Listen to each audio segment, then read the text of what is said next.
j'ai commencé par les web-séries, comme Jack Reacher. Alors, est-ce que tu peux nous présenter tes différents personnages?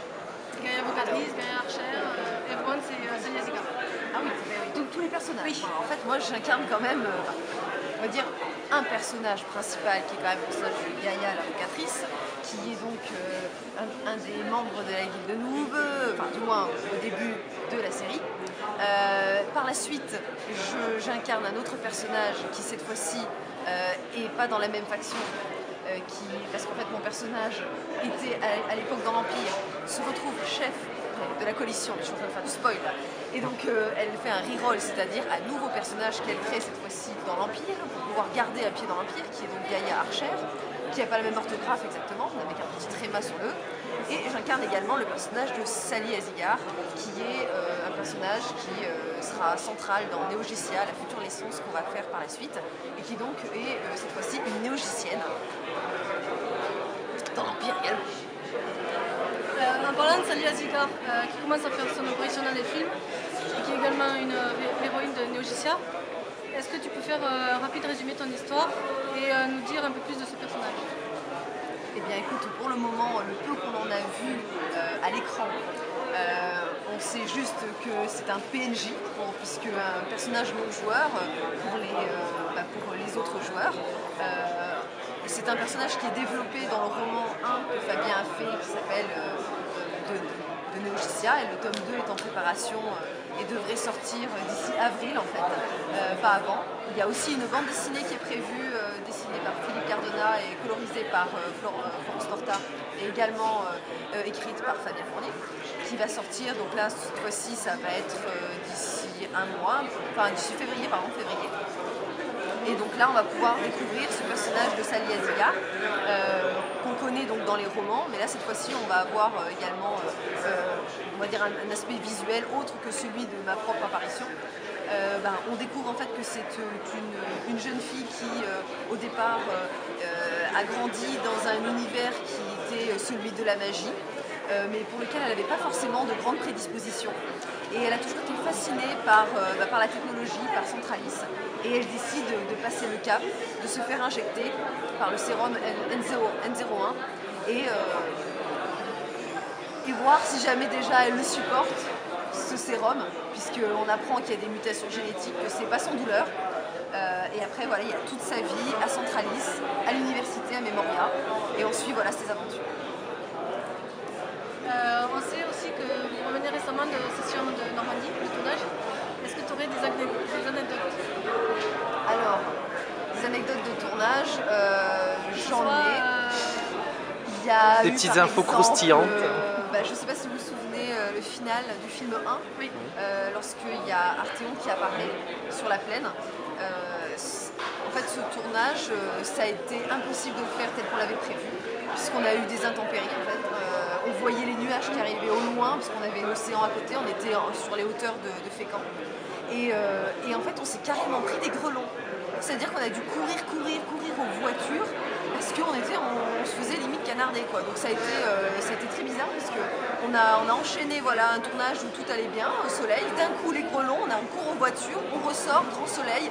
Et ça a été impossible à justifier, donc il a fallu qu'on taille dans le tas par rapport à ce qu'on devait faire au départ. Et c'est marrant parce que justement, c'est une scène où il y a la météorite qui est censée tomber. Et nous, on regardait le ciel parce qu'on était là, putain, on va se prendre la flotte, on va se prendre les grelons, quoi. Et vous partez tous en courant en finale parce que c'est vraiment ça en fait. Voilà, c'est vraiment en fait, ce qui s'est on est là passé. et on ne peut pas se faire tremper et on court, quoi. Pour finir, comment évoluera ton personnage dans les prochaines saisons, dans les 2 prochains films? Alors là, on est à un point pour ceux qui ont un petit peu suivi la série, où Gaïa est à la tête de la guilde de Roxor, c'est la chef de la coalition. Donc ce qui se passe, c'est que c'est pas tout en fait d'arriver au pouvoir, maintenant encore faut-il réussir à y rester. Et c'est la grande problématique qui se pose à Gaïa, c'est comment faire pour réussir à avoir la légitimité de toute sa faction, pour qu'il la reconnaisse comme chef légitime. Et donc elle est un petit peu dans cette quête de reconnaissance. Voilà, c'est la nouvelle problématique de Gaïa en ce moment. Voilà. Donc du coup, on va partir dans le jardin du créateur de la communauté de Life.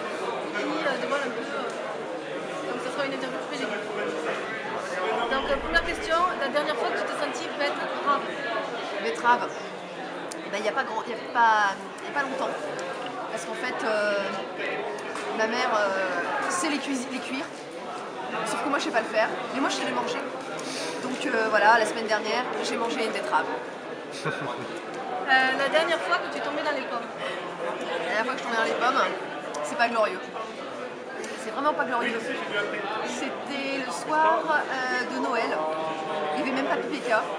Et en fait, lui-même est tombé dans les pommes. On s'est chopé une grippe carabinée dont le seul symptôme, ça a été l'évanouissement. Voilà, et donc je me suis tombée dans les pommes la nuit et je me suis couvert le pif. Donc je me suis retrouvée avec, en espérant voilà, que ça... Juste avant le Grand Rex, évidemment. Oui, juste avant le Grand Rex. Mémorable. Ah ouais, j'étais comme ça avec mon pansement et le Grand Rex quelques semaines après. Voilà. La dernière fois que tu t'es fait poireauter. Quand t'as fait poireauter. On m'a fait poireauter.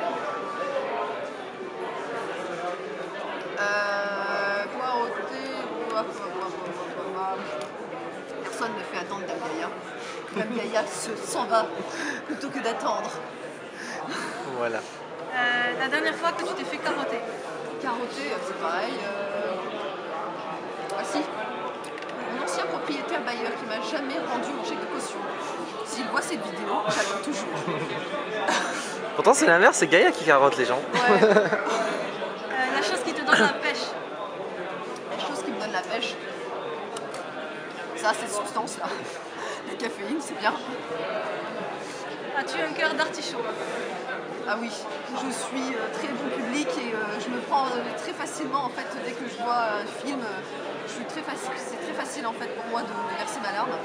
Et Fabien se fout souvent de moi parce que je suis en empathie avec les personnages et limite par mimétisme, j'ai la même tête qu'eux des fois. Donc je suis comme ça. Et Fabien il se fout de ma gueule parce que moi je me rends pas compte. Voilà. Ta date fétiche? Ma date fétiche, bah, celle du mariage avec Fabien quand même. Voilà. Le 27 juillet 2013. Est-ce qu'on t'a déjà appelé Chou? Si oui, pourquoi? Non, on m'appelle pas Chou. Peut-être parce Ou que je suis Chouchou. pas Chou. Chouchou. Choubidou. Peut-on te dire de toi que tu as le melon? Bah écoute, peut-être qu'il y en a qui peuvent le penser, le dire même. Sur internet, il y en a beaucoup qui y vont. Parce qu'en fait, en général, mon personnage, Gaïa, c'est un personnage qui est voilà, un peu devenu mégalo par la force des choses avec la guilde des adorateurs de Gaïa. Et souvent, je m'amuse de ça. Et les gens, des fois, ils pensent que Gaïa, c'est Anne-Laure. Et donc, des fois, ils me font des réponses comme si jamais c'était moi. Genre, par exemple, la dernière fois, je fais trop bien et tout, je vais mettre mon t-shirt, machin. Mais c'est mon t-shirt de Gaïa, du personnage de Gaïa. C'est pas ma tête qui est dessus, c'est un dessin. Des fois, les gens peuvent font l'amalgame un peu entre les deux. La dernière fois que tu as dit aïe? C'est récent puisque je passe mon temps à me prendre les murs. J'ai un problème en fait spatial. Et c'est très souvent que voilà qu'il y a des poutres. En plus on habite dans un duplex où les toits sont un peu bas. Et avec Fabien on est assez grand. Sauf que lui il a une bonne perception voilà, de son entourage alors que moi non. Et je pense qu'il n'y a aucun mur, aucune poutre que je ne me suis pas déjà pris dans l'appartement. Ton AV cinématographique préféré? Mon AV cinématographique préféré, il y en a qui diraient Twilight, mais parce que moi j'ai une affection toute particulière parce que j'ai lu les romans et que j'ai bien aimé, voilà, ça m'a fait plaisir de le lire et donc de voir les personnages incarnés à l'écran, ça m'a fait plaisir. La dernière fois est-ce que tu as déjà pris une amende? Ah oui, pas que. Alors en plus à chaque fois c'est dingue, c'est jamais ma faute. J'ai réussi quand même à me prendre une amende pour avoir soi-disant pas payé le péage. Comme si jamais j'avais pété la barrière quoi. Mais non, je suis passée, le beeper n'a peut-être pas marché, j'en sais rien, mais il n'empêche que je suis passée. Et ben je me suis pris une amende. Voilà. La dernière fois que tu as ramené ta fraise? Ça, c'est tout le temps. Je vais te dire, il y a 5 minutes. Qu'est-ce qui te fait rougir comme une tomate? Qu'est-ce qui me fait rougir comme une tomate? Les déclarations publiques. Pour la conférence tout à l'heure, ça va aller Genre quand il y a des choses trop émouvantes qui peuvent être dites. Merci. Maintenant, on va passer sur les projets individuels. On a appris récemment que le blog de Gaïa allait être en BD.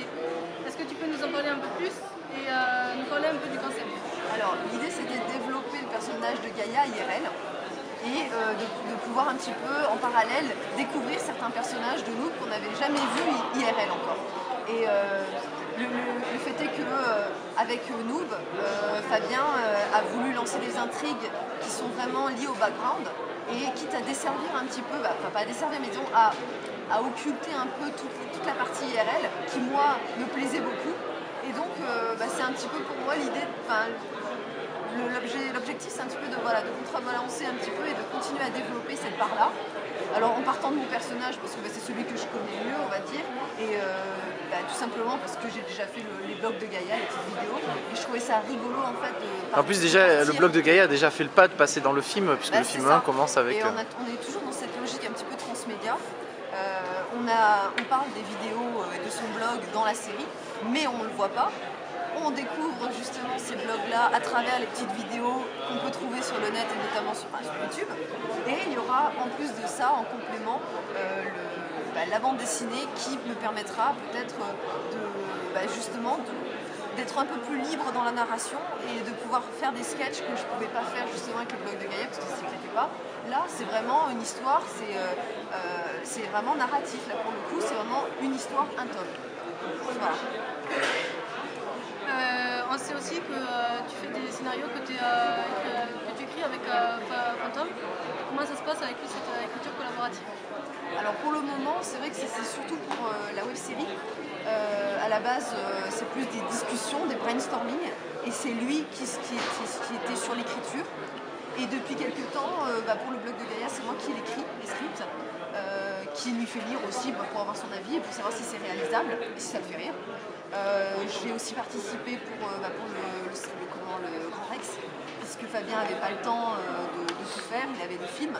Et donc moi je me suis dit, quitte à avoir une salle comme ça, autant en profiter. Et pourquoi ne pas proposer carrément un show? Donc après c'est pas tout de dire, il faut aussi l'assumer. Donc c'est moi qui ai écrit le show et qui essaie de motiver les troupes pour cette soirée-là, pour ces 2 soirs. As-tu d'autres projets, pas forcément encore aboutis, mais des futurs projets, que ce soit bouquin, vidéo? Là pour le moment, je suis en train de préparer donc, le blog de Gaïa futur qui va sortir dans pas longtemps. Je vais profiter justement d'avoir des personnes que j'apprécie beaucoup et que je vois pas souvent parce qu'ils habitent loin, pour pouvoir les faire intervenir sur le blog là. Donc on va tourner ce week-end. On a tous vu et apprécié le Rockstar Rap Battle. Vu que tu as perdu, peut-on s'attendre à une revanche contre Megadeth?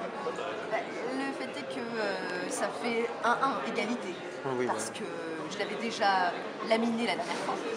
Là, le coup du rap battle, déjà c'est une défaite que je ne comprends pas du tout. Parce que pour avoir écrit le script, j'ai tout fait pour lui en mettre plein la gueule. Et c'est pas normal que je n'ai pas gagné. Donc je pense que je mets ça sur le dos tout simplement des 85% de fans masculins dans l'équipe. Qui ont voté massivement pour Megazelle. Et je pense que quelque part, ils avaient besoin de donner un peu cette revanche au Megazelle, vu qu'ils s'étaient déjà fait laminer la dernière fois. Donc on verra si jamais il y a une revanche. Encore faut-il que j'accepte une revanche. Je veux dire, là, on peut tout à fait rester sur un ex-aequo. Ce sera l'occasion pour toi de laminer à nouveau? Ce serait l'occasion. Mais bon, je ne sais pas. On verra. Je ne préfère rien vous dire. Et maintenant, j'ai écrit une fanfic. Ouais, alors série. Est-ce que ça te dérangerait pas de la jouer avec moi? Si. Aurore avait passé une nouvelle journée à la fac. Étant élue déléguée de sa promotion, elle avait passé toute la journée à courir dans les couloirs. Elle rentra donc chez elle, complètement épuisée et à bout de nerfs. Là, faut que tu joues là. Elle décida de décompresser cette journée en se connectant à Horizon. Elle entra son identifiant, son mot de passe et prit son évocatrice. Une fois arrivée sur le monde d'Horizon, elle tomba près de Glaçon, la capitale névralgique de la coalition. « Mais que fais-je ici » demanda-t-elle intimidée. Elle essaya de comprendre quand soudain elle entendit une grande explosion. Elle vit, non loin de là, un curseur rouge. « Chouette, enfin un membre de ma faction » dit-elle en s'avançant gaiement. La personne prit forme quand celle-ci se retourna sèchement vers Pélis. Attention, cria-t-elle. Calice put enfin reconnaître la personne en face d'elle, qui avait littéralement fait exploser un bataillon d'Empire à elle toute seule. La jeune invocatrice de niveau 30 n'en revenait pas. La personne qu'elle avait croisée lors du défilé était bien là, seule. Attention, très jeune navigatrice. L'ennemi t'aurait envoyé au cimetière. Ces temps-ci, nous sommes envahis par l'Empire. Mais je suis là, et tant que je serai à la tête de la guilde de Roxor, rien ne vous arrivera. Calice restait sans voix, puis elle reprit ses épaules. Dame Gaïa, en tant que membre de la coalition et de la guilde Aura Vampiris, si vous avez besoin de quelqu'un pour vous aider, même si je sais que vous travaillez seul, n'hésitez pas à nous faire signe. Et moi, ma guilde et moi, nous serions ravis de vous aider. Tu as un tel enthousiasme, ma chère Calice. Mais profite de monter tes niveaux avec ta guilde, tant que tu le peux encore. Montez, triompher les étages de la tour, et je saurai vous contacter. Kaline ne savait pas quoi répondre, parce qu'elle venait d'entendre. Faisons une capture d'écran pour immortaliser ce moment, fit Gaïa, avant de revenir sur la capitale. Calice se retrouva à sourire et se déconnecta plus que reste.